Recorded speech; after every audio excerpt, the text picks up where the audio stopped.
Vinimos al Museo Mitre para hablar con la historiadora Inés Yunowski, autora del libro Viajeros a la sombra de Darwin, fotografías de la Patagonia a fines del siglo XIX.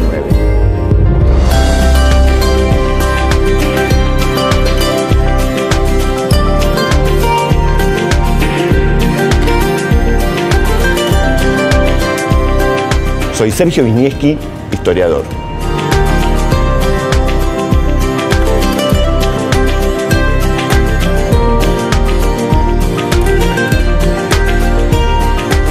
Inés, ¿cómo fue que te metiste en el tema de los viajeros en el sur de la Argentina? Bueno, me interesaba ver qué es lo que sucede cuando se produce la conquista del desierto, ¿no? En 1880, el ejército va a confluir sobre el Río Negro y, bueno, asesinan indígenas y van corriendo a los indígenas de esa frontera.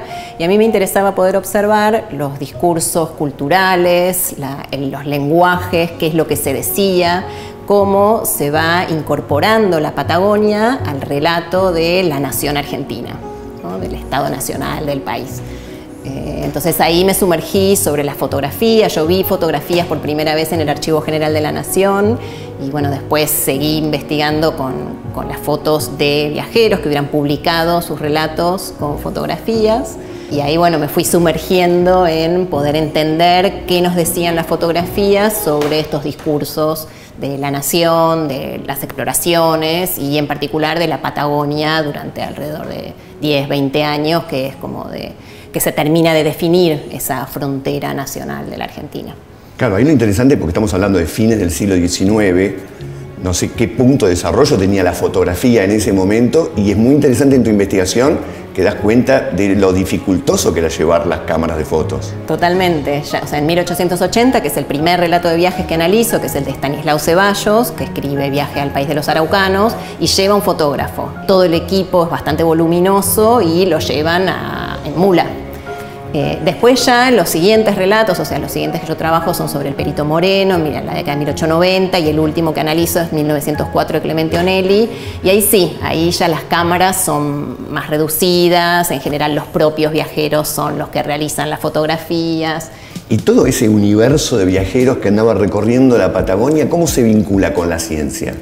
Bueno, lo primero que hacen estos exploradores en realidad son personajes importantes de la política argentina de fines del siglo XIX. O sea, Estanislao Ceballos después va a ser ministro de Relaciones Exteriores, el Perito Moreno fue director del Museo de La Plata, también tuvo toda una labor muy destacada en el peritaje con el conflicto con Chile, o sea, toda la delimitación de la frontera con Chile.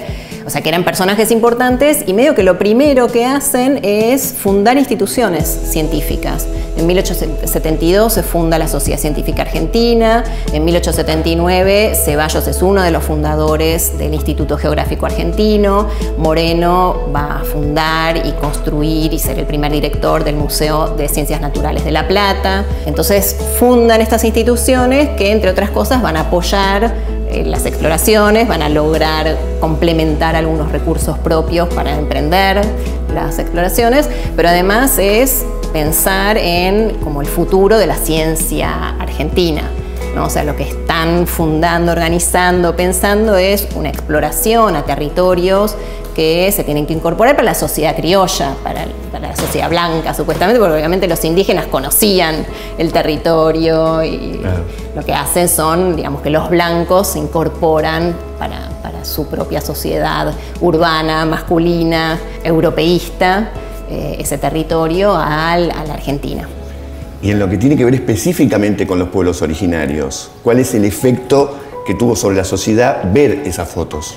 Bueno, está bueno porque en general hay como una noción que todavía sigue muy vigente, que es la idea de invisibilización, ¿no? O sea, que la conquista lo que produjo fue la desaparición de las culturas originarias y que nos convertimos en una sociedad de inmigrantes europeos. Sí. Y la verdad que eso está lejos de lo que se ha visto, de lo que los historiadores y las historiadoras hemos visto en las últimas décadas, y es que los pueblos originarios siguieron existiendo, sí, obviamente, en subordinación de relaciones, etcétera, pero existían. Entonces las fotografías lo que hacen es retratarlo justamente.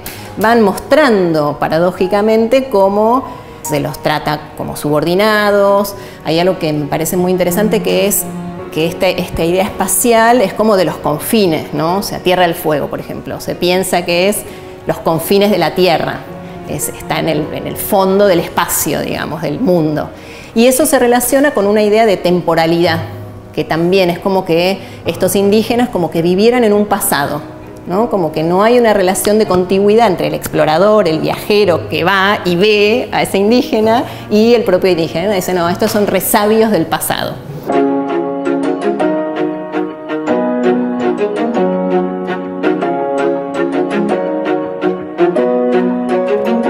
De la infinidad de fotos que tuviste que analizar para hacer tu trabajo, ¿cuáles son las que vos dirías, esta me impactó y me sacó un poco un paradigma distinto para tratar de desarrollar? El autorretrato de Ceballos, la verdad que me parece muy interesante, porque lo que hace justamente es articular la idea de la teoría europea, de la ciencia europea, con la exploración por parte de los propios científicos argentinos.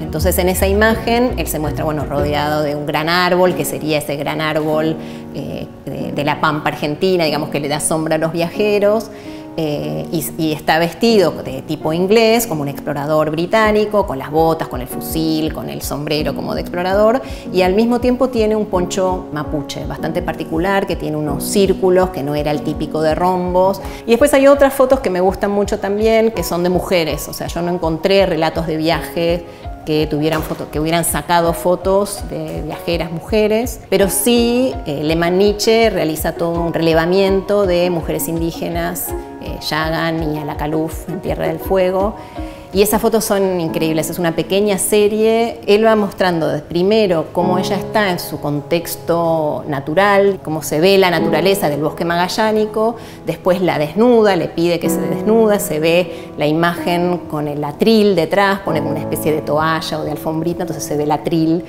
y después va recortando la imagen, y al final ella queda desnuda, de frente y perfil, como era la típica representación de la criminología, de los estudios antropológicos sobre los indígenas, y al final hace una postal donde se la ve, bueno, y eso va a circular, está ella desnuda, de frente y perfil, y en realidad todavía más en el artículo científico pone los datos de medición. Entonces, a las dos mujeres que estudia, dice talla 1,60 m. La cabeza mide tanto, las piernas miden tanto, entonces termina como descuartizándola, o sea, la saca del contexto, la desnuda y la termina como descuartizando. Bueno, ese es ese proceso de invisibilización y de puesta en subordinación, en este caso a las mujeres indígenas.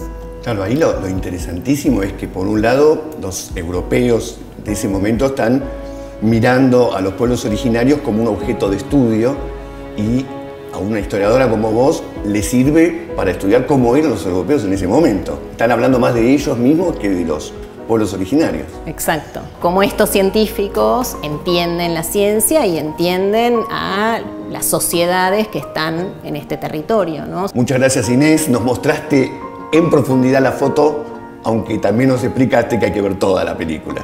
Muchas gracias por tu participación acá. Muchas gracias a vos, un placer participar de la entrevista.